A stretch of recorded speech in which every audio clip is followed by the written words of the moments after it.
ਸਤਿ ਸ਼੍ਰੀ ਅਕਾਲ ਜੀ। ਚੈਨਲ ਪੰਜਾਬੀ ਦੇਖ ਰਹੇ ਸਾਰੇ ਦਰਸ਼ਕਾਂ ਦਾ ਮੈਂ ਸ਼ਰੀ ਸਵਾਗਤ ਕਰਦੀ ਹਾਂ। ਬੁਲੇਟਿਨ ਦਾ ਆਗਾਜ਼ ਕਰ ਲੈਂਦੇ ਹਾਂ ਹੈਡਲਾਈਨਸ ਦੇ ਨਾਲ।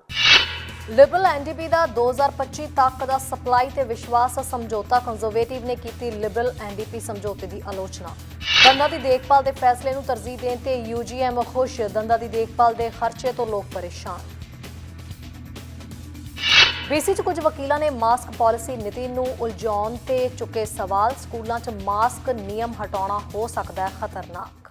ਜਿੱਥੇ ਖਬਰਾਂ ਵਿਸਥਾਰ ਦੇ ਨਾਲ ਔਰ ਸਭ ਤੋਂ ਪਹਿਲਾਂ ਅਹਿਮ ਗੱਲ ਕਰ ਲੈਂਦੇ ਹਾਂ ਜਿਹੜੇ ਕਿ ਅੱਜ ਲਿਬਰਲ ਤੇ ਐਨਡੀਪੀ ਦੇ ਵਿਚਾਲੇ ਸਮਝੌਤਾ ਹੋਇਆ ਹੈ। ਜੀ ਹਾਂ, ਫੈਡਰਲ ਲਿਬਰਲ ਤੇ ਐਨਡੀਪੀ ਦਾ ਇਹ ਸਮਝੌਤਾ ਕਈ ਪੱਖਾਂ ਤੋਂ ਦੇਖਿਆ ਜਾ ਰਿਹਾ। ਹਾਲਾਂਕਿ ਪ੍ਰਧਾਨ ਮੰਤਰੀ ਜਸਟਿਨ ਟਰੂਡੋ ਨੇ ਇਸ ਸਮਝੌਤੇ ਦੇ ਉੱਤੇ ਕਾਫੀ ਜ਼ਿਆਦਾ ਉਮੀਦ ਪ੍ਰਗਟਾਈ ਹੈ ਤੇ ਕਿਹਾ ਕਿ ਬਹੁਤ ਸਾਰੇ ਪਹਿਲੂਆਂ ਤੋਂ ਇਸ ਸਮਝੌਤੇ ਨੂੰ ਲੋਕਾਂ ਦੀ ਬਿਹਤਰੀ ਲਈ ਮੰਨਿਆ ਜਾ ਰਿਹਾ ਹੈ। ਇਹ ਜਿਹੜਾ ਸਮਝੌਤਾ ਹੈ 2025 ਤੱਕ ਦਾ ਜਿਹੜਾ ਇਹ ਸਮਝੌਤਾ ਹੋਇਆ ਦੋਹਾਂ ਪਾਰਟੀਆਂ ਦੇ ਵਿੱਚ ਔਰ ਇਸ ਮੁਤਲਕ ਕਾਫੀ ਸਾਰੀਆਂ ਗੱਲਾਂ ਵੀ ਸਾਂਝੀਆਂ ਕੀਤੀਆਂ ਗਈਆਂ, ਜਿਸ ਦੇ ਵਿੱਚ ਕਲਾਈਮੇਟ ਚੇਂਜ ਦਾ ਖਾਸ ਤੌਰ ਤੇ ਖਿਆਲ ਰੱਖਿਆ ਜਾਏਗਾ, ਡੈਂਟਲ ਕੇਅਰ ਦਾ ਤੇ ਹਾਊਸਿੰਗ। ਕਈ ਮੁੱਦੇ ਅਜਿਹੇ ਨੇ ਜਿਹੜੇ ਕਿ ਇਸ ਸਮਝੌਤੇ ਦੇ ਨਾਲ ਸੋਲਵ ਕਰਨ ਦੀ ਗੱਲ ਜਿਹੜੀ ਹੈ ਉਹ ਕਹੀ ਜਾ ਰਹੀ ਹੈ। ਦੱਸ ਦਈਏ ਕਿ ਉਹਨਾਂ ਇਸ ਕਰਾਰ ਨੂੰ ਕੌਨਫੀਡੈਂਸ ਐਂਡ ਸਪਲਾਈ ਐਗਰੀਮੈਂਟ ਦਾ ਨਾਮ ਦਿੱਤਾ ਹੈ। ਅਜਿਹਾ ਹੀ ਕਰਾਰ ਸਾਲ 2017 ਦੇ ਵਿੱਚ BC ਐਨਡੀਪੀ ਨੇ ਸਾਲ 2017 ਚ BC ਗ੍ਰੀਨਜ਼ ਪਾਰਟੀ ਦੇ ਨਾਲ ਕੀਤਾ ਸੀ। ਇਸ ਦੇ ਤਹਿਤ ਇੱਕ ਪਾਰਟੀ ਨਿਯਮਤ ਸਮੇਂ ਲਈ ਸਰਕਾਰ ਨੂੰ ਕੌਨਫੀਡੈਂਸ ਮੋਸ਼ਨਸ, ਬਜਟ ਜਾਂ ਜਿਹੜਾ ਐਪਰੋਪਰੀਏਸ਼ਨ ਵੋਟਸ ਜਿਹੇ ਮਸਲਿਆਂ ਤੇ ਸਹਿਯੋਗ ਦੇਣ ਦਾ ਕਰਾਰ ਕਰਦੀ ਹੈ ਤੇ ਟਰੂਡੋ ਨੇ ਕਿਹਾ ਕਿ ਇਸ ਦਾ ਅਰਥ ਹੈ ਕਿ ਧਿਆਨ ਇਸ ਤੇ ਕੇਂਦਰਿਤ ਕੀਤਾ ਜਾਏਗਾ ਕਿ ਦੂਜੀ ਪਾਰਟੀ ਚਾਹੁੰਦੀ ਕੀ ਹੈ, ਨਾ ਕਿ ਇਸ ਤੇ ਕਿ ਦੂਜੀ ਪਾਰਟੀ ਕਿਸ ਮਸਲੇ ਤੇ ਸਹਿਮਤ ਨਹੀਂ ਹੈ। ਉਹਨਾਂ ਕਿਹਾ ਕਿ ਇਸ ਕਰਾਰ ਦੇ ਤਹਿਤ dental care, climate change, housing ਤੇ ਪੇਡ ਸਿਕ ਲੀਵ ਜਿਹੇ ਮਸਲਿਆਂ ਦੇ ਉੱਤੇ ਐਕਸ਼ਨ ਲਿਆ ਜਾਏਗਾ। ਪ੍ਰਧਾਨ ਮੰਤਰੀ ਨੇ ਕਿਹਾ ਕਿ ਕੈਨੇਡਾ ਵਾਸੀਆਂ ਨੇ ਬੀਤੇ ਸਾਲ ਦੀਆਂ ਚੋਣਾਂ 'ਚ ਮੈਂਡੇਟ ਦਿੱਤਾ ਸੀ ਕਿ MP ਮਿਲ ਕੇ ਕੰਮ ਕਰਨ। ਯਾਦ ਰਹੇ, ਬੀਤੇ ਸਾਲ ਦੀਆਂ ਚੋਣਾਂ 'ਚ ਲਿਬਰਲਜ਼ ਨੂੰ 159 ਸੀਟਾਂ ਹਾਸਲ ਹੋਈਆਂ ਸਨ, ਐਨਡੀਪੀ ਨੂੰ 25 ਸੀਟਾਂ ਹਾਸਲ ਹੋਈਆਂ ਸਨ। ਉਧਰ ਲਿਬਰਲਸ ਤੇ ਐਨਡੀਪੀ ਦੇ ਵਿਚਾਲੇ ਜਿਹੜਾ ਇਹ ਸਮਝੌਤਾ ਹੋਇਆ, ਇਸ ਨੂੰ ਲੈ ਕੇ ਵੱਖ-ਵੱਖ ਪ੍ਰਤੀਕਿਰਿਆਵਾਂ ਇਸ ਵੇਲੇ ਸਾਹਮਣੇ ਆ ਰਹੀਆਂ ਨੇ। ਜਿੱਥੇ ਕਈ ਵਿਰੋਧੀ ਧਿਰਾਂ ਇਸ ਦੇ ਉੱਤੇ ਨਿਸ਼ਾਨਾ ਕੱਸ ਰਹੀਆਂ ਨੇ, ਉੱਥੇ ਕੰਜ਼ਰਵੇਟਿਵ ਪਾਰਟੀ ਨੇ ਵੀ ਇਸ ਦੀ ਖੂਬ ਆਲੋਚਨਾ ਕੀਤੀ ਹੈ। ਕਈ ਮਾਹਰ ਅਜਿਹੇ ਨੇ ਜਿਹੜੇ ਇਸ ਸਮਝੌਤੇ ਨੂੰ ਆਪਣੇ ਵੱਖ-ਵੱਖ ਪਹਿਲੂ ਤੋਂ ਦੇਖ ਰਹੇ ਨੇ। ਆਓ ਦੇਖਦੇ ਹਾਂ ਕੀ ਸੋਚ ਹੈ ਇਸ ਮੁਤਲਕ ਉਹਨਾਂ ਦੀ। ਫੈਡਰਲ ਕੰਜ਼ਰਵੇਟਿਵ, ਲਿਬਰਲ ਤੇ ਐਨਡੀਪੀ ਵਿਚਕਾਰ ਹੋਏ ਸਮਝੌਤੇ ਦੀ ਮਿਆਦ ਤੇ ਸਵਾਲ ਚੁੱਕੇ ਜਾ ਰਹੇ ਨੇ, ਜੋ ਬਾਅਦ ਵਿੱਚ 2025 ਤੱਕ ਘੱਟ ਗਿਣਤੀ ਸਰਕਾਰ ਨੂੰ ਸਮਰਥਨ ਦੇਣਗੇ। ਹਾਲਾਂਕਿ ਮਾਹਰਾਂ ਨੇ ਜ਼ੋਰ ਦੇ ਕੇ ਕਿਹਾ ਹੈ ਕਿ ਇਸ ਕਦਮ ਦੇ ਵਿੱਚ ਸਮਝੌਤਾ ਕੈਨੇਡਾ ਦੀ ਸੰਸਦੀ ਪ੍ਰਣਾਲੀ ਦੇ ਤਹਿਤ ਇੱਕ ਵਿਕਲਪ ਹੈ। ਇਹ ਕਹਿੰਦੇ ਹੋਏ ਕਿ ਇਹ ਕੋਈ ਨਵੀਂ ਗੱਲ ਨਹੀਂ ਹੈ ਤੇ ਬੀਤੇ ਸਮੇਂ ਵਿੱਚ ਵੀ ਇਸ ਤਰ੍ਹਾਂ ਦੀਆਂ ਵਾਰਦਾਤਾਂ ਹੁੰਦੀਆਂ ਰਹੀਆਂ ਨੇ। ਯਾਰਕ ਯੂਨੀਵਰਸਿਟੀ ਦੇ ਸਿਆਸੀ ਵਿਗਿਆਨੀ ਨੇ ਕਿਹਾ ਹੈ ਕਿ ਸਾਡੇ ਕੋਲ ਬੀਤੇ ਵਰੇ ਇਸ ਕਿਸਮ ਦੀਆਂ ਸ਼ਾਇਦ ਘੱਟ ਰਸਮੀ ਸਮਝੌਤੇ ਹੋਏ ਨੇ, ਜਦੋਂ ਸਾਡੇ ਕੋਲ 1960 ਦੇ ਦਹਾਕੇ ਵਿੱਚ ਘੱਟ ਗਿਣਤੀ ਸਰਕਾਰਾਂ ਸਨ। ਵੱਖ-ਵੱਖ ਪਾਰਟੀਆਂ ਵਿਚਕਾਰ ਵੱਖੋ ਵੱਖਰੀਆਂ ਸਮਝਾਂ ਮੌਜੂਦ ਹੋਣ ਲਈ ਇਹ ਪੂਰੀ ਤਰ੍ਹਾਂ ਆਮ ਸੀ ਕਿ ਉਹ ਇੱਕ ਦੂਜੇ ਦਾ ਸਮਰਥਨ ਕਰਨਗੇ ਜੇਕਰ ਉਹਨਾਂ ਦੇ ਕੋਲ ਇਸ ਨੂੰ ਹਟਾਉਣ ਲਈ ਲੋੜੀਂਦੀਆਂ ਵੋਟਾਂ ਨਹੀਂ ਹੈ। ਉਹ BC ਵਿੱਚ ਲਿਬਰਲ ਤੇ ਕੰਜ਼ਰਵੇਟਿਵ ਵਿਚਕਾਰ ਇੱਕ ਰਸਮੀ ਗਠਜੋੜ ਵੱਲ ਇਸ਼ਾਰਾ ਕਰਦੇ ਨੇ। 1940 ਦੇ ਦਹਾਕੇ ਦੌਰਾਨ ਨਾਲ ਹੀ BC ਐਨਡੀਪੀ ਤੇ ਗ੍ਰੀਨਜ਼ ਵਿਚਕਾਰ ਇੱਕ ਸਪਲਾਈ ਤੇ ਵਿਸ਼ਵਾਸ ਸਮਝੌਤਾ ਹਾਲ ਹੀ ਦੇ ਵਿੱਚ ਇਸ ਕਿਸਮ ਦੇ ਸਮਝੌਤਿਆਂ ਦੀ ਉਦਾਹਰਨ ਦੇ ਤੌਰ ਤੇ ਲਿਆ ਜਾ ਰਿਹਾ ਹੈ। ਹਾਲਾਂਕਿ ਇਸ ਕਿਸਮ ਦਾ ਸਮਝੌਤਾ ਕੈਨੇਡਾ ਵਿੱਚ ਨਵਾਂ ਨਹੀਂ ਹੈ। ਯੂਨੀਵਰਸਿਟੀ ਆਫ ਟੋਰਾਂਟੋ ਦੇ ਸਿਆਸੀ ਵਿਗਿਆਨੀ ਐਂਡਰਿਊ ਮਾਡਗਲਸ ਨੇ ਨੋਟ ਕੀਤਾ ਹੈ ਕਿ ਇਹ ਬਹੁਤ ਆਮ ਨਹੀਂ ਹੈ। ਉਹਨਾਂ ਕਿਹਾ ਇਸ ਦੀਆਂ ਬਹੁਤ ਸਾਰੀਆਂ ਉਦਾਹਰਨਾਂ ਨਹੀਂ ਹੈ। ਕੰਜ਼ਰਵੇਟਿਵ ਸੌਦੇ ਦੀ ਆਲੋਚਨਾ ਕਰਦੇ ਨੇ। ਮੰਗਲਵਾਰ ਨੂੰ ਪ੍ਰਧਾਨ ਮੰਤਰੀ ਜਸਟਿਨ ਟਰੂਡੋ ਨੇ ਪੁਸ਼ਟੀ ਕੀਤੀ ਕਿ ਨਿਊ ਡੈਮੋਕ੍ਰੇਟਸ ਦੇ ਨਾਲ ਸਪਲਾਈ ਤੇ ਭਰੋਸੇ ਦਾ ਸਮਝੌਤਾ ਤੁਰੰਤ ਲਾਗੂ ਹੋਵੇਗਾ ਤੇ ਅਗਲੀਆਂ ਚੋਣਾਂ ਹੋਣ ਤੱਕ ਚੱਲੇਗਾ। ਟਰੂਡੋ ਨੇ ਕਿਹਾ ਕਿ ਇਹ ਸੌਦਾ ਕੈਨੇਡੀਅਨਾਂ ਨੂੰ ਸਥਿਰਤਾ ਪ੍ਰਦਾਨ ਕਰੇਗਾ ਅਤੇ ਉਹਨਾਂ ਦੀ ਸਰਕਾਰ ਨੂੰ ਵੋਟਰਾਂ ਪ੍ਰਤੀ ਆਪਣੀ ਵਚਨਬੱਧਤਾ ਦੀ ਪਾਲਣਾ ਕਰਨ ਦਾ ਮੌਕਾ ਦੇਵੇਗਾ। ਹਾਲਾਂਕਿ ਇੰਟਰੀਮ ਕੰਜ਼ਰਵੇਟਿਵ ਲੀਡਰ ਕੈਂਡਿਸ ਬਰਗਰ ਨੇ ਇਸ ਕਦਮ ਦੀ ਨਿੰਦਾ ਕਰਨ ਲਈ ਤੁਰੰਤ ਇਸ ਨੂੰ ਟਰੂਡੋ ਦੁਆਰਾ ਹਰ ਕੀਮਤ ਤੇ ਸੱਤਾ ਵਿੱਚ ਬਣੇ ਰਹਿਣ ਦੀ ਨਿਰਾਸ਼ਾਜਨਕ ਕੋਸ਼ਿਸ਼ ਦੱਸਿਆ ਹੈ। ਇਸ ਸੌਦੇ ਦਾ ਮਤਲਬ ਹੈ ਕਿ ਕੈਨੇਡੀਅਨ ਅਸਲ ਦੇ ਵਿੱਚ ਇੱਕ ਐਨਡੀਪੀ ਲਿਬਰਲ ਬਹੁਮਤ ਵਾਲੀ ਸਰਕਾਰ ਲਈ ਜਾਗ ਪਏ ਨੇ। ਉਹਨਾਂ ਕਿਹਾ ਕਿ ਕੈਨੇਡੀਅਨ ਇਸ ਤੱਥ ਲਈ ਜਾਗ ਚੁੱਕੇ ਨੇ ਕਿ ਉਹਨਾਂ ਨੂੰ ਧੋਖਾ ਦਿੱਤਾ ਗਿਆ ਹੈ। ਹਾਲਾਂਕਿ ਪੈਲੋਨ ਨੇ ਬਰਗਨ ਦੇ ਜਵਾਬ ਤੇ ਸਵਾਲ ਕੀਤਾ। ਉਹਨਾਂ ਕਿਹਾ, ਮੈਨੂੰ ਇਹ ਦੇਖਣਾ ਅਜੀਬ ਲੱਗਦਾ ਹੈ ਕਿ ਕੰਜ਼ਰਵੇਟਿਵਾਂ ਨੇ ਐਨਡੀਪੀ ਤੇ ਲਿਬਰਲ ਵਿਚਕਾਰ ਸਮਝੌਤਾ ਕਰਨ ਦੇ ਵਿਚਾਰ ਨੂੰ ਕੁਝ ਗੈਰ ਜਮਹੂਰੀ ਜਾਂ ਸਹੀ ਹੋਣ ਦੇ ਮਾਮਲੇ ਵਿੱਚ ਨਾ ਕਿਹਾ। ਉਹਨਾਂ ਸਮਝਾਇਆ ਕਿ ਅਸੀਂ ਦੂਜੇ ਦੇਸ਼ਾਂ ਵਿਚਕਾਰ ਵੀ ਇਸ ਤਰ੍ਹਾਂ ਦੀ ਉਦਾਹਰਨਾਂ ਦੇਖਦੇ ਹਾਂ। ਜਦੋਂ ਤੁਹਾਡੇ ਕੋਲ ਲੋੜੀਂਦੀਆਂ ਵੋਟਾਂ ਨਹੀਂ ਹੁੰਦੀਆਂ ਤਾਂ ਤੁਸੀਂ ਇਹ ਦੇਖਣ ਲਈ ਕਿ ਕਿਸੇ ਹੋਰ ਨਾਲ ਸਮਝੌਤਾ ਕਰਦੇ ਹੋ, ਜਿਹੜੀਆਂ ਚੀਜ਼ਾਂ ਤੁਸੀਂ ਦੋਵੇਂ ਵਾਪਰਦੀਆਂ ਦੇਖਣਾ ਚਾਹੁੰਦੇ ਹੋ ਉਹ ਪਾਸ ਹੋ ਸਕਦੀਆਂ ਨੇ। ਉਹਨਾਂ ਕਿਹਾ, ਮੈਨੂੰ ਸਮਝ ਨਹੀਂ ਆਉਂਦੀ ਕਿ ਸ਼ਿਕਾਇਤ ਹੈ ਕਿ ਜਦੋਂ ਤੱਕ शिकायत ये ना होवे कि मैनू लोकतंत्र पसंद नहीं है। मैं पसंद करांगा कि घੱਟ वोटां वाला ग्रुप इस शो ਨੂੰ ਚਲਾਉਣ ਦੇ ਯੋਗ ਹੋਵੇ। मतलब कि इसका कोई अर्थ ही नहीं है ਜਦੋਂ तक ਉਹ ਸਮਝੌਤੇ ਦੀ ਸਮੱਗਰੀ ਤੇ ਇਤਰਾਜ਼ ਨਹੀਂ ਕਰਦੇ। ਪਿਲੋਨ ਨੇ ਕੰਜ਼ਰਵੇਟਿਵ ਪ੍ਰਤੀਕਿਰਿਆ ਨੂੰ ਬਹੁਤ ਹੀ ਪੱਖਪਾਤੀ ਜਵਾਬ ਦਿੰਦੇ ਹੋਏ ਕਿਹਾ ਕਿ ਟੋਰੀਜ਼ ਮੌਜੂਦਾ ਸਮੇਂ 'ਚ ਅਲੱਗ-ਥਲੱਗ ਨੇ। ਮੈਕਡਗਲ ਜਿਹੜੇ ਨੇ ਉਹ ਸਹਿਮਤ ਨੇ। ਉਹਨਾਂ ਕਿਹਾ ਕਿ ਨਿਯਮਤ ਪੱਖਪਾਤੀ ਸਮੱਗਰੀ ਹੈ ਤੇ ਇਹ ਕੰਜ਼ਰਵੇਟਿਵਾਂ ਲਈ ਹਮਲਾ ਕਰਨਾ ਬਹੁਤ ਆਸਾਨ ਹੋਵੇਗਾ। ਉਦਾਹਰਣ ਵਜੋਂ ਇਹ ਲਿਬਰਲ ਨੂੰ ਹੇਠਾਂ ਲਿਆਉਣ ਦੀ ਉਹਨਾਂ ਦੀ ਯੋਗਤਾ ਨੂੰ ਸੀਮਿਤ ਕਰਨ ਜਾ ਰਿਹਾ ਜਦੋਂ ਵੀ ਉਹ ਚਾਹੁੰਦੇ ਨੇ, ਪਰ ਇਹ ਮੇਰੇ ਖਿਆਲ ਵਿੱਚ ਕਈ ਤਰੀਕਿਆਂ ਦੇ ਨਾਲ ਹੈ। ਇਸ ਸਮੇਂ ਕੰਜ਼ਰਵੇਟਿਵ ਲਈ ਪੂਰੀ ਤਰ੍ਹਾਂ ਅਣਚਾਹੇ ਵਿਕਾਸ ਨਹੀਂ ਹੈ। ਉਹਨਾਂ ਕਿਹਾ ਕਿ ਟੋਰੀਜ਼ ਮੌਜੂਦਾ ਸਮੇਂ ਵਿੱਚ ਤਬਦੀਲੀ ਦੇ ਦੌਰ ਵਿੱਚ ਹਨ, ਇੱਕ ਨਵੇਂ ਨੇਤਾ ਦੀ ਭਾਲ ਕਰ ਰਹੇ ਨੇ। ਇਸ ਖੋਜ ਦੇ ਚਲਦਿਆਂ ਉਹ ਕਿਸੇ ਵੀ ਤਰ੍ਹਾਂ ਇਸ ਸਮੇਂ ਅਸਲ ਵਿੱਚ ਚੋਣ ਲੜਨ ਦੇ ਯੋਗ ਨਹੀਂ ਹੋਣਗੇ। ਜਦੋਂ ਕਿ ਪ੍ਰਧਾਨ ਮੰਤਰੀ ਟਰੂਡੋ ਨੇ ਕਿਹਾ ਕਿ ਸਮਝੌਤਾ ਦੋਵੇਂ ਧਿਰਾਂ ਨੂੰ ਸਾਂਝੇ ਮੁੱਲਾਂ ਨੂੰ ਤਰਜੀਹ ਦੇਣ ਤੇ ਦੰਦਾਂ ਦੀ ਦੇਖਭਾਲ, ਕਲਾਈਮੇਟ ਚੇਂਜ, ਹਾਊਸਿੰਗ ਤੇ ਪੇੜ ਸਿਕਲਿਵ ਖੇਤਰਾਂ ਤੇ ਕਾਰਵਾਈ ਕਰਨ ਦੀ ਇਜਾਜ਼ਤ ਦੇਵੇਗਾ। ਐਨਡੀਪੀ ਆਗੂ ਨੇ ਕਿਹਾ ਕਿ ਜੇਕਰ ਟਰੂਡੋ ਤੇ ਉਹਨਾਂ ਦੀ ਸਰਕਾਰ ਤੈਅ ਸ਼ਰਤਾਂ ਨੂੰ ਪੂਰਾ ਨਹੀਂ ਕਰਦੀ ਤਾਂ ਇਹ ਸੌਦਾ ਟੁੱਟ ਸਕਦਾ ਹੈ। ਨਿਊਜ਼ ਡੈਸਕ ਤੋਂ ਚੈਨਲ ਪੰਜਾਬੀ ਦੀ ਰਿਪੋर्ट। ਲਿਬਰਲ ਤੇ ਐਨਡੀਪੀ ਦੇ ਇਸ ਸਮਝੌਤੇ ਦੇ ਕਾਫੀ ਬਿਹਤਰ ਨਤੀਜੇ ਨਿਕਲਣਗੇ ਤੇ ਬੜਾ ਸੋਚ ਸਮਝ ਕੇ ਇਸ ਸਮਝੌਤੇ ਨੂੰ ਕੀਤਾ ਗਿਆ। ਇਸ ਤੋਂ ਇਲਾਵਾ ਆਮ ਲੋਕਾਂ ਨੂੰ ਇਸ ਦੇ ਕੀ ਫਾਇਦੇ ਹੋਣਗੇ, ਇਸ ਸੰਬੰਧੀ ਗੱਲਬਾਤ ਕੀਤੀ ਐਮਪੀ ਰਣਦੀਪ ਸਰਾਏ ਦੇ ਨਾਲ। ਸਰਾਏ ਸਾਹਿਬ ਬਹੁਤ ਬਹੁਤ ਸਵਾਗਤ ਹੈ ਜੀ। ਜੀ ਆਇਆਂ ਨੂੰ। ਸਤਿ ਸ਼੍ਰੀ ਅਕਾਲ ਜੀ। ਸਤਿ ਸ਼੍ਰੀ ਅਕਾਲ ਜਸਕਰਨ ਜੀ ਔਰ ਤੁਹਾਡੇ ਸਾਰੇ ਟੀਮ ਤੇ ਸਰੋਤਿਆਂ ਨੂੰ। ਸਰਾਏ ਸਾਹਿਬ ਇਹ ਥੋੜ੍ਹਾ ਜਿਹਾ ਦੱਸਿਓ, ਇਹ ਸਮਝੌਤਾ ਆ ਇਹ ਹੁਣ 25 ਤੱਕ ਇੱਦਾਂ ਹੀ ਰਹਿਣਾ, ਕਿਸੇ ਵੇਲੇ ਐਨਡੀਪੀ ਹੱਥ ਪਿੱਛੇ ਖਿੱਚ ਵੀ ਸਕਦੀ ਆ, ਮਾਮਲਾ ਕੀ ਹੈ ਜੀ ਪੂਰਾ? ਇਹ ਦੇਖੋ, ਇਹ ਐਗਰੀਮੈਂਟ ਹੈਗਾ ਕਿ ਦੋਨੇ ਪਾਰਟੀਆਂ ਨੇ ਖਾਸ ਕਰਕੇ ਐਨਡੀਪੀ ਨੇ ਐਗਰੀ ਕੀਤਾ ਕਿ ਅਸੀਂ ਆਉਣ ਵਾਲੇ 4 ਬਜਟ, ਜਿਵੇਂ ਤੁਸੀਂ ਕਿਹਾ 2025 ਤੱਕ ਅਸੀਂ ਬਜਟ ਨੂੰ ਸਪੋਰਟ ਕਰਾਂਗੇ। ਜਿੱਥੇ ਵੀ ਕੌਨਫੀਡੈਂਸ ਦੀ ਵੋਟ ਆ ਉੱਥੇ ਸਪੋਰਟ ਕਰਾਂਗੇ, ਜਿੱਥੇ ਸਪਲਾਈ ਦੀ ਵੋਟ ਆ, ਜਿਵੇਂ ਮਤਲਬ ਫਾਈਨੈਂਸ਼ੀਅਲ ਮੈਟਰਸ ਦੀ ਵੋਟ ਹੈਗੀ ਆ, ਉਹਨੂੰ ਅਸੀਂ ਸਪੋਰਟ ਕਰਾਂਗੇ। ਬਾਕੀ ਚੀਜ਼ਾਂ ਦੇ ਉੱਤੇ ਉਹ ਐਜ਼ ਏ ਆਪੋਜੀਸ਼ਨ ਐਕਟ ਕਰਨਗੇ। ਉਹਨਾਂ ਜਿੱਥੇ ਠੀਕ ਸਮਝਣਗੇ ਠੀਕ ਕਹਿਣਗੇ, ਜਿੱਥੇ ਉਹ ਗਲਤ ਕਹਿਣਗੇ ਤਾਂ ਉਹ ਗਲਤ ਸਮਝਣਗੇ। ਉਹਨਾਂ ਦਾ ਫਰਜ਼ ਬਣਦਾ ਔਰ ਹੱਕ ਹੈਗਾ ਉਹ ਇਤਰਾਜ਼ ਕਰਨਗੇ ਕੁਐਸਚਨ ਬੀਟ ਤੇ, ਉਸੇ ਤਰ੍ਹਾਂ ਤੇ ਹੋਰ ਥਾਵਾਂ ਤੇ ਵੀ। ਬਟ ਬਜਟ ਨੂੰ ਤੇ ਕਾਨਫੀਡੈਂਸ ਵੋਟਾਂ ਤੇ ਉਹ ਗਾਰੰਟੀ ਕਰਨਗੇ। ਇਨ ਰਿਟਰਨ ਜਿਹੜੇ ਸਾਡੇ ਦੋਨਾਂ ਦੇ ਸਾਂਝੇ ਵੈਲਿਊਜ਼ ਹੈਗੇ ਆ, ਫਾਰਮ ਕੇਅਰ ਦੇ ਅਸੀਂ ਵੀ ਬੜੇ ਕਮਿਟਡ ਆ। ਸਾਡੇ ਪਲੇਟਫਾਰਮ ਤੇ ਆ ਫਾਰਮ ਕੇਅਰ ਨੂੰ ਅਸੀਂ 2023 ਤੱਕ ਉਹਦੀ ਸ਼ੁਰੂਆਤ ਔਰ ਫਾਰਮ ਕੇਅਰ ਐਕਟ ਲਿਆ ਕੇ ਲਾਗੂ ਕਰਾਂਗੇ। ਉਹ ਵੀ ਇਸ ਗੱਲ ਦੇ ਵਿੱਚ ਸਹਿਮਤ ਹੈਗੇ ਆ ਔਰ ਉਹ ਵੀ ਹੋਊਗਾ। ਔਰ ਉਹਨਾਂ ਦੀ ਇੱਕ ਅਰਜ਼ ਹੈਗੀ ਕਿ ਡੈਂਟਲ ਕੇਅਰ ਵੀ ਹੋਵੇ ਔਰ ਅਸੀਂ ਉਹ ਸ਼ੁਰੂ ਕਰਾਂਗੇ ਜਿਹੜੇ 12 ਸਾਲ ਤੋਂ ਛੋਟੇ ਬੱਚਿਆਂ ਦੀ ਡੈਂਟਲ ਕੇਅਰ ਪਲਾਨ ਔਰ ਪ੍ਰੋਵਿੰਸਾਂ ਦੇ ਨਾਲ ਜਿਵੇਂ ਅਸੀਂ ਚਾਈਲਡ ਕੇਅਰ ਦਾ ਕੀਤਾ ਇਸੇ ਤਰ੍ਹਾਂ ਸ਼ੁਰੂ ਕਰਕੇ ਉਹਨਾਂ ਨਾਲ ਕਰਾਂਗੇ। ਔਰ ਆਈ ਥਿੰਕ ਦੋਨੇ ਬੜੇ ਲਾਜ਼ਮੀ ਹੈਗੇ ਆ ਔਰ ਇੰਪੋਰਟੈਂਟ ਪਾਲਿਸੀਜ਼ ਹੈਗੀਆਂ ਕੈਨੇਡੀਅਨਸ ਵਾਸਤੇ, ਕੈਨੇਡੀਅਨ ਨਾਗਰਿਕਤਾ ਵਾਸਤੇ। ਇੰਟਰਮ ਕੰਜ਼ਰਵੇਟਿਵ ਲੀਡਰ ਨੇ ਕਿਹਾ ਵੀ ਇਹਦੇ ਨਾਲ ਬਜਟ ਹਿੱਲ ਜੂਗਾ ਸਾਰਾ ਕੁਝ ਜੇ ਦੋਵੇਂ ਗੱਲਾਂ ਹੋ ਗਈਆਂ, ਕੀ ਲੱਗਦਾ ਜੀ? ਨਹੀਂ ਦੇਖੋ, ਉਹ ਤਾਂ ਹਮੇਸ਼ਾ ਕਹਿੰਦੇ ਉਸ ਤਾਂ ਲੋਕਾਂ ਨੂੰ ਸਪੋਰਟ ਕੋਵਿਡ ਵੇਲੇ ਦੇਣ ਦੇ ਹੱਕ 'ਚ ਵੀ ਨਹੀਂ ਸੀਗੇ। ਉਹ ਚਾਈਲਡ ਕੇਅਰ ਦੇ ਵੀ ਅਗੇਂਸਟ ਹੈਗੇ ਆ, ਉਹ ਕਲਾਈਮੇਟ ਚੇਂਜ ਦੇ ਵੀ ਅਗੇਂਸਟ ਆ। ਸੋ ਸਾਨੂੰ ਕਈ ਵਾਰੀ ਪਤਾ ਨਹੀਂ ਲੱਗਦਾ ਉਹ ਕਿਹੜੀ ਚੀਜ਼ਾਂ ਦੇ ਹੱਕ 'ਚ ਹੈਗੇ ਆ। ਸੋ ਉਹਨੀ ਤਾਂ ਆਪਣਾ ਇਤਰਾਜ਼ ਕਰੀ ਜਾਣਗੇ। ਪਰ ਅਸੀਂ ਸ਼ੋਅ ਕੀਤਾ ਕਿ actually government financially very responsible ਆ। ਅੱਜ ਈਵਨ ਨਿਊਜ਼ਪੇਪਰਾਂ ਨੇ ਦੱਸਿਆ ਕਿ ਬਜਟ ਐਕਸਪੈਕਟੇਸ਼ਨ ਜਿਹੜਾ ਰੈਵਨਿਊ ਸਰਕਾਰ ਨੂੰ ਮਿਲਣਾ ਉਹ ਹਾਇਰ ਦੈਨ ਐਕਸਪੈਕਟਡ ਹੈਗਾ। ਅਨਐਮਪਲੋਇਮੈਂਟ ਰੇਟ ਲੋਐਸਟ ਰੈਕਡ ਫੇਰ ਮੁੜ ਕੇ ਹੋ ਗਿਆ। ਤੁਸੀਂ ਸ਼ਾਇਦ ਮੈਨੂੰ ਅੱਗੇ ਵੀ ਸੁਣਿਆ ਹੋਊਗਾ, ਕਹਿੰਦੇ ਨੂੰ ਉਦੋਂ ਮਾਰਚ 2020 ਸੀ, ਉਸ ਤੋਂ ਬਾਅਦ ਅਪ ਹੋ ਗਿਆ ਸੀ ਕੋਵਿਡ ਕਰਕੇ। ਹੁਣ ਉਹ ਮਾਰਚ 2020 ਤੋਂ ਵੀ ਲੋਅਰ ਹੈ। ਸੋ ਕੈਨੇਡੀਅਨ ਹਿਸਟਰੀ ਦੇ ਵਿੱਚ ਸਭ ਤੋਂ ਲੋਐਸਟ ਅਨਐਮਪਲੋਇਮੈਂਟ ਰੈਕਡ ਹੈ। ਉਹਦੇ ਨਾਲ ਅਸੀਂ ਸਭ ਤੋਂ ਰੈਕਡ ਇਮੀਗ੍ਰੇਸ਼ਨ ਲਿਆ ਰਹੇ। ਸੋ ਇਹ ਦੋਨਾਂ ਨੂੰ ਚੀਜ਼ਾਂ ਨੂੰ ਕੰਟਰੀ ਖੁਸ਼ਹਾਲੀ ਦੇ ਵਿੱਚ ਹੈ, ਕੰਟਰੀ ਫਾਇਦੇਮੰਦ ਹੈਗੀ। ਜਦੋਂ ਤੋਂ ਅਸੀਂ ਵੱਧ ਪੈਸਾ ਬਣਦਾ, ਤੁਹਾਨੂੰ ਕੰਟਰੀ ਖੁਸ਼ਹਾਲ ਹੈਗੀ ਹੈ, ਤੁਹਾਨੂੰ ਇੰਪਲੋਇਮੈਂਟ ਵਧੀਆ, ਇਕੋਨਮੀ ਸਟਰੋਂਗ ਹੈ। ਤੁਹਾਡਾ ਫਰਜ਼ ਵੀ ਬਣਦਾ ਕਿ ਜਿਹੜੇ ਲੋਕਾਂ ਕੋਲ ਇਹ ਕਵਰੇਜ ਹੈ ਨਹੀਂ ਗੀ, ਫੋਰ ਐਗਜ਼ਾਮਪਲ ਚਾਹੇ ਉਹ ਬੱਚੇ ਹੈਗੇ ਜਿਨ੍ਹਾਂ ਕੋਲ ਡੈਂਟਲ ਕਵਰੇਜ ਨਹੀਂ ਹੈਗੀ, ਗਰੀਬ ਜਾਂ ਮਿਡਲ ਇਨਕਮ ਵਾਲਿਆਂ ਕੋਲ ਨਹੀਂ ਹੈਗੀ, ਉਹ ਹੈਜ਼ੀਟੇਟ ਕਰਦੇ, ਉਹਨਾਂ ਦੇ ਗਾਂਹ ਦੰਦ ਖਰਾਬ ਜ਼ਿਆਦਾ ਹੋ ਜਾਂਦੇ ਆ। ਉਹਨਾਂ ਵਾਸਤੇ ਚਾਹੇ ਸਿਆਣਿਆਂ ਵਾਲੇ ਅਸੀਂ ਕਰੀਏ ਕਿ ਜਿਹੜੇ ਉਹਨਾਂ ਦੀ ਕਾਫੀ ਪਰਸੈਂਟੇਜ ਉਹਨਾਂ ਦੀ ਇਨਕਮ ਕਈ ਵਾਰੀ ਉਹ ਪੈਨਸ਼ਨਾਂ 'ਤੇ ਜਦੋਂ ਹੋ ਜਾਂਦੇ ਉਹਨਾਂ ਕੋਲ ਰਹਿੰਦੀ ਨਹੀਂ, ਜਿਹੜੀ ਉਹਨਾਂ ਦੀ ਐਕਸਟੈਂਡਡ ਬੈਨੀਫਿਟਸ ਉਹਨਾਂ ਦੇ ਜੋ ਕਿ ਪਹਿਲਾਂ ਇੰਪਲੋਇਰ ਤੋਂ ਹੁੰਦੇ ਸੀਗੇ। ਸੋ ਉਹ ਦਵਾਈਆਂ ਗੋਲੀਆਂ ਸਪਲਿਟ ਕਰਕੇ ਜਾਂ ਇੱਕ ਦਿਨ ਛੱਡ ਕੇ ਖਾਣ ਲੱਗ ਪੈਂਦੇ ਆ ਜਾਂ ਮਿਸ ਕਰਨ ਲੱਗ ਪੈਂਦੇ। ਕੋਈ ਕੈਨੇਡੀਅਨ ਇਸ ਤਰ੍ਹਾਂ ਦਾ ਨਹੀਂ ਹੋਣਾ ਚਾਹੀਦਾ ਕਿ ਉਹਨੂੰ ਦਵਾਈ ਤੇ ਆਪਣਾ ਮੈਡੀਸਿਨ ਨਹੀਂ ਮਿਲੇ। ਸੋ ਇਹ ਦੋਨੇ ਚੀਜ਼ਾਂ ਬਹੁਤ ਵਾਈਟਲ ਹੈ ਔਰ ਆਈ ਥਿੰਕ ਇਸ ਵੇਲੇ ਇਕੋਨਮੀ ਦੇ ਹਿਸਾਬ ਨਾਲ ਇਹ ਰਾਈਟ ਟਾਈਮਿੰਗ ਹੈਗੀ ਹੈ ਕਿ ਆਉਣ ਵਾਲੇ 3-4 ਵਰ੍ਹਿਆਂ ਦੇ ਵਿੱਚ ਇਹ ਇੰਪਲੀਮੈਂਟ ਹੋਵੇ। ਤੇ ਇਹ ਜਿਹੜੀ ਜੂਨ 2025 ਤੱਕ ਦੀ ਗੱਲਬਾਤ ਹੋਈ ਹੈ, ਪੱਕੀ ਗੱਲਬਾਤ, ਕੋਈ ਲਿਖਤੀ ਗੱਲਬਾਤ ਹੁੰਦੀ ਆ ਜਾਂ ਹਜੇ ਵੀ ਐਨਡੀਪੀ ਕਿਸੇ ਮਾਮਲੇ ਦੇ ਉੱਤੇ ਆਪਣੀ ਸਪੋਰਟ ਪਿੱਛੇ ਖਿੱਚ ਸਕਦੀ ਆ ਤੇ ਉਹ ਡਰ ਰਹਿੰਦਾ ਹੈ? ਦੇਖੋ ਟੈਕਨੀਕਲੀ ਹਾਂਜੀ ਉਹਨਾਂ ਨੂੰ ਆਪਣੇ ਜਵਾਨ ਤੇ ਖੜਨਾ ਪੈਂਦਾ, ਉਹਨਾਂ ਦੇ ਉਹ ਲਿਖਤੀ ਕੰਟਰੈਕਟ ਹੈਗਾ। ਦੋ ਪ੍ਰਾਈਮ ਮਿਨਿਸਟਰ ਕੋ ਗੁੰਜਾਇਸ਼ ਆਲਵੇਜ਼ ਹੈਗੀ ਕਿ ਪ੍ਰਾਈਮ ਮਿਨਿਸਟਰ ਕਦੇ ਵੀ ਇਲੈਕਸ਼ਨ ਕਾਲ ਕਰ ਸਕਦਾ, ਪਰ ਗੋਲ ਹੈਗਾ ਕਿ ਜਿਵੇਂ ਅੱਗੇ ਵੀ ਫਿਕਸ ਇਲੈਕਸ਼ਨ ਡੇਟ ਉਹਦੇ ਵਿੱਚ ਵੀ ਪ੍ਰਾਈਮ ਮਿਨਿਸਟਰ ਇਲੈਕਸ਼ਨ ਕਾਲ ਕਰ ਸਕਦਾ ਜੇ ਉਹ ਨੀਡ ਸਮਝੇ।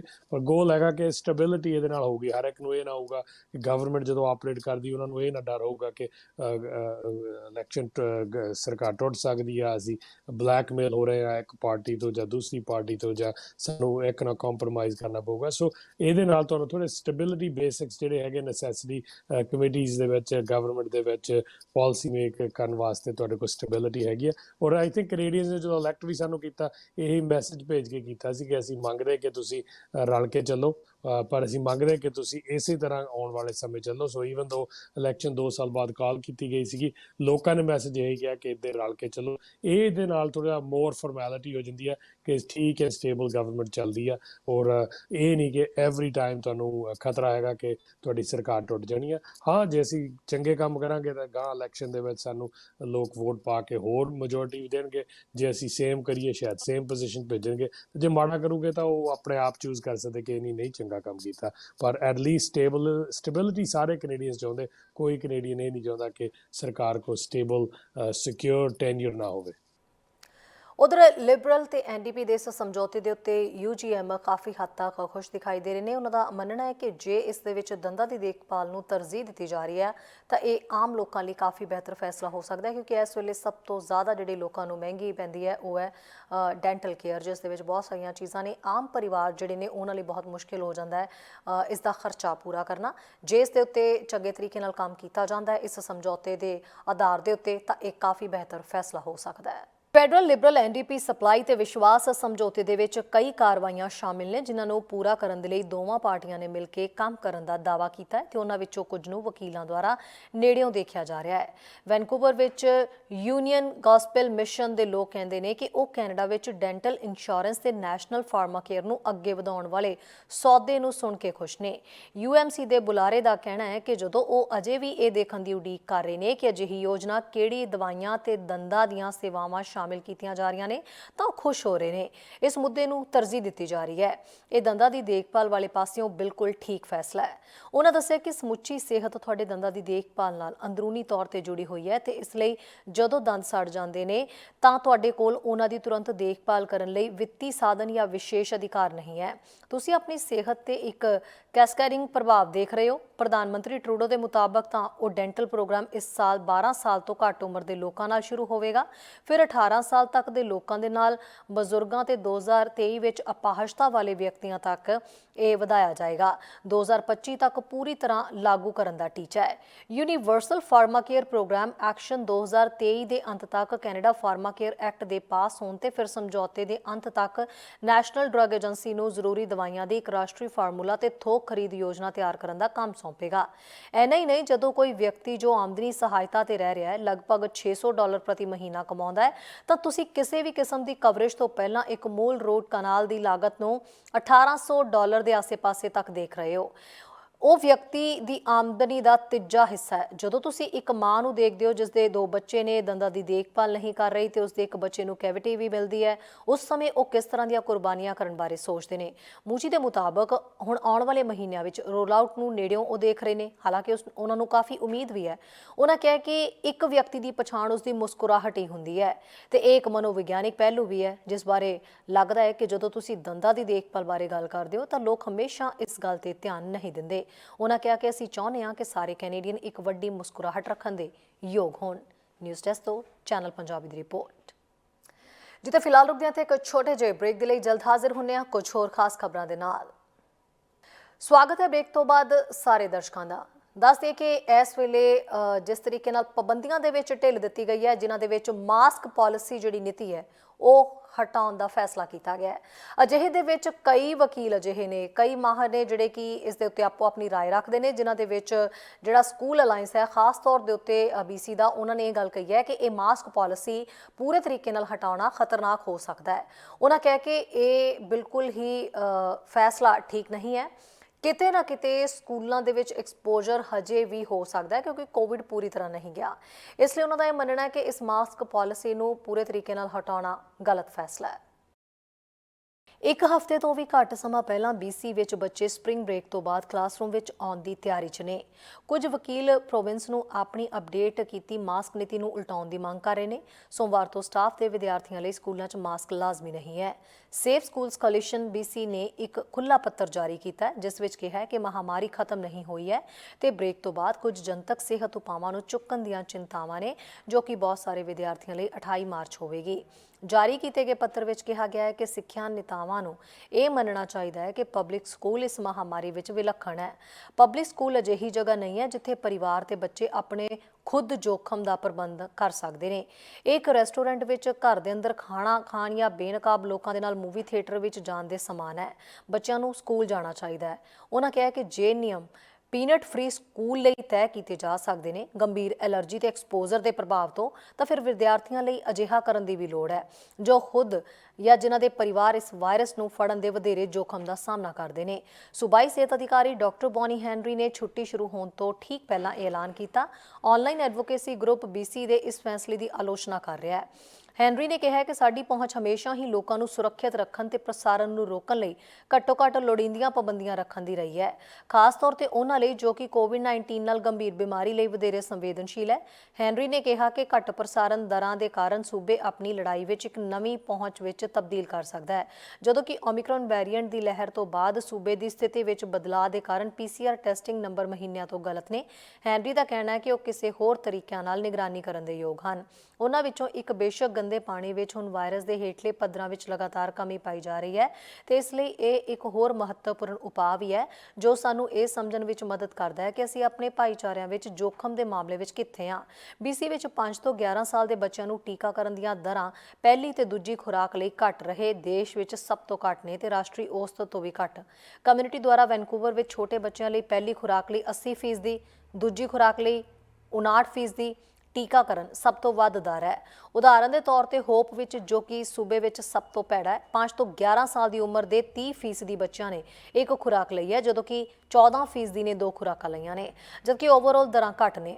ਵੱਡੇ ਸਮੂਹ ਦੇ ਬੱਚੇ ਇੱਕ ਵੱਖਰੀ ਕਹਾਣੀ ਦਰਸਾਉਂਦੇ ਨੇ। ਦੇਸ਼ ਭਰ ਦੇ ਵਿੱਚ 85% ਨੇ 2 ਖੁਰਾਕਾਂ ਲਈਆਂ ਨੇ।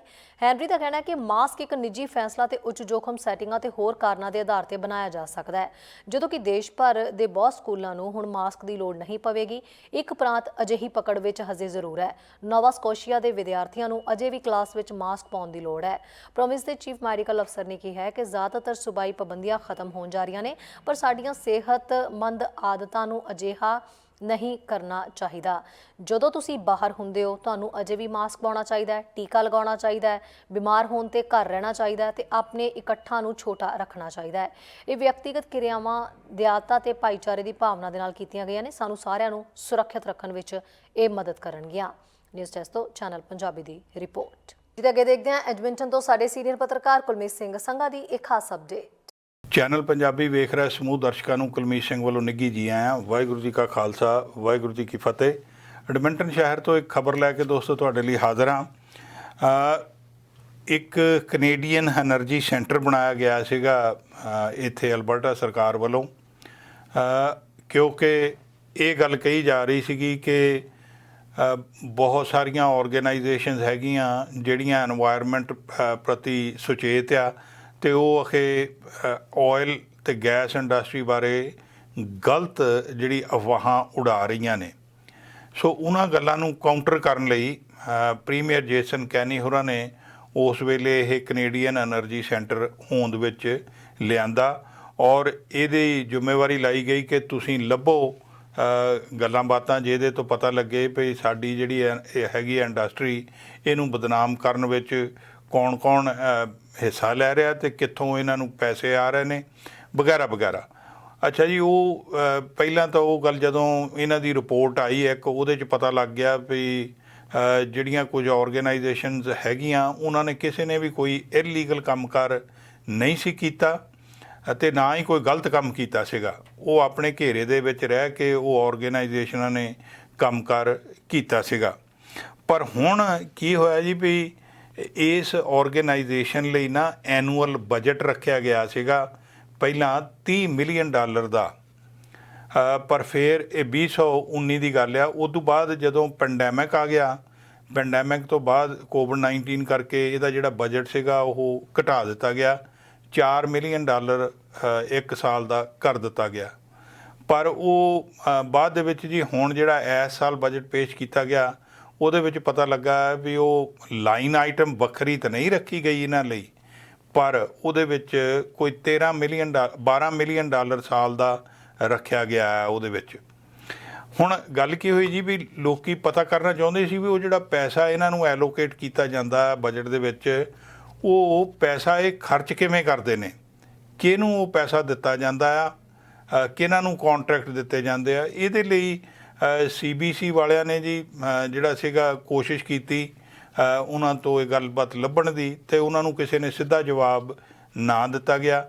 ਤੇ ਬਾਅਦ ਦੇ ਵਿੱਚ ਇਹਨਾਂ ਨੇ ਜੀ ਇੱਕ ਐਡਜੂਡੀਕੇਟਰ ਜਿਹੜਾ ਆ ਉਹ ਬਣਾ ਦਿੱਤਾ ਵੀ ਉਹ ਸਾਰੀ ਛਾਣਬੀਣ ਕਰਕੇ ਗੱਲਬਾਤ ਜਿਹੜੀ ਆ ਦੱਸੇਗਾ। ਪਰ ਹੋਇਆ ਕਿ ਹੁਣ ਜਦੋਂ ਉਹਨੇ ਐਡਜੂਡੀਕੇਟਰ ਨੇ ਰਿਪੋਰਟ ਦਿੱਤੀ ਆ, ਉਹ ਕਹਿੰਦੇ ਜੀ ਭਈ ਇਹ ਜਿਹੜੀ ਬਾਡੀ ਬਣਾਈ ਗਈ ਆ ਸਰਕਾਰ ਵੱਲੋਂ, ਇਹ ਕੋਈ ਇਦਾਂ ਦੀ ਪਬਲਿਕ ਬਾਡੀ ਨਹੀਂ ਹੈ। ਤੇ ਇਹ ਜਿਹੜੇ ਰਾਈਟ ਟੂ ਇਨਫੋਰਮੇਸ਼ਨ ਵਾਲੀ ਗੱਲ ਹੈਗੀ ਆ ਜੀ, ਉਹ ਕਹਿੰਦੇ ਵੀ ਇਹ ਐਡਜੂਡੀਕੇਟਰ ਦਾ ਕਹਿਣਾ ਵੀ ਇਹ ਜਿਹੜੀ ਬਾਡੀ ਆ ਇਹ ਉਹਦੇ ਤੋਂ ਬਾਹਰ ਆ, ਇਹਨੂੰ ਐਕਸੈਪਸ਼ਨ ਹੈ, ਤੁਸੀਂ ਇਹਦੇ ਤੇ ਕੋਈ ਗੱਲਬਾਤ ਜਿਹੜੀ ਆ ਪੁੱਛ ਨਹੀਂ ਸਕਦੇ। ਇਹਦੇ ਤੇ ਯੂਨੀਵਰਸਿਟੀ ਆਫ ਵਿਕਟੋਰੀਆ ਦੇ ਇੱਕ ਪ੍ਰੋਫੈਸਰ ਨੇ ਸ਼ਾਨ ਹਾਲਮੈਨ, ਉਹਨਾਂ ਦਾ ਕਹਿਣਾ ਵੀ ਇਹ ਬੜਾ ਡਿਸਅਪੁਆਇੰਟਮੈਂਟ ਹੋਈ ਆ, ਪਰ ਕੋਈ ਸਰਪ੍ਰਾਈਜ਼ ਨਹੀਂ ਹੈ ਇਸ ਡਿਸੀਜਨ ਦੇ ਨਾਲ।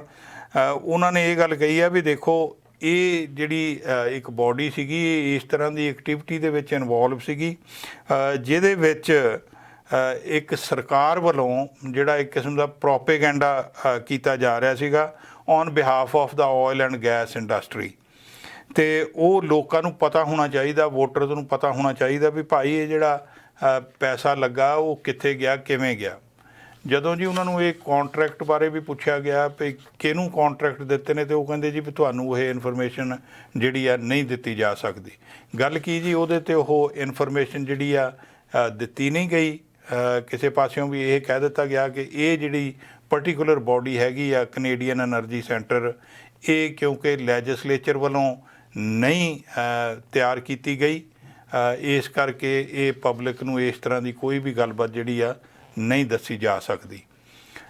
ਪਰ ਹੁਣ ਜਿਹੜੇ ਜੀ ਲੋਕ ਇਸ ਗੱਲ ਤੋਂ ਖਫਾ ਨੇ, ਜਿਵੇਂ ਉਹ ਪ੍ਰੋਫੈਸਰ ਨੇ ਗੱਲ ਕੀਤੀ ਆ ਵੀ ਅਸੀਂ ਮਤਲਬ ਇਸ ਗੱਲ ਤੋਂ ਨਿਰਾਸ਼ ਹੋਏ ਆ, ਪਰ ਸਾਨੂੰ ਹੈਰਾਨੀ ਕੋਈ ਨਹੀਂ ਇਸ ਗੱਲ ਦੀ ਵੀ ਉਹਨਾਂ ਨੂੰ ਉਮੀਦ ਹੀ ਸੀਗੀ ਵੀ ਇਸ ਤਰ੍ਹਾਂ ਹੀ ਹੋਵੇਗਾ। ਚੈਨਲ ਪੰਜਾਬੀ ਲਈ ਕੁਲਮੀਤ ਸਿੰਘ ਸੰਘਾ, ਐਡਮਿੰਟਨ। ਖਬਰਾਂ ਤੇ ਜਾਣਕਾਰੀਆਂ ਦਾ ਸਿਲਸਿਲਾ ਫਿਲਹਾਲ ਇੱਥੇ ਮੁੱਕਦਾ। ਨਵੀਆਂ ਤੇ ਤਾਜ਼ਾ ਖਬਰਾਂ ਲੈ ਕੇ ਫਿਰ ਤੋਂ ਹਾਜ਼ਰ ਹੋਵਾਂਗੇ। ਇਜਾਜ਼ਤ ਚਾਹੁੰਦੇ ਹਾਂ। ਧੰਨਵਾਦ। ਸਾਡਾ ਹਰ ਇੱਕ ਪ੍ਰੋਗਰਾਮ ਦੇਖਣ ਤੇ ਸਾਡੇ ਨਾਲ ਜੁੜਨ ਲਈ ਸਬਸਕ੍ਰਾਈਬ ਕਰੋ ਚੈਨਲ ਪੰਜਾਬੀ ਤੇ ਨੋਟੀਫਿਕੇਸ਼ਨ ਲਈ ਬੈਲ ਆਈਕਨ ਵਾਲੇ ਬਟਨ ਤੇ ਕਲਿੱਕ ਕਰੋ।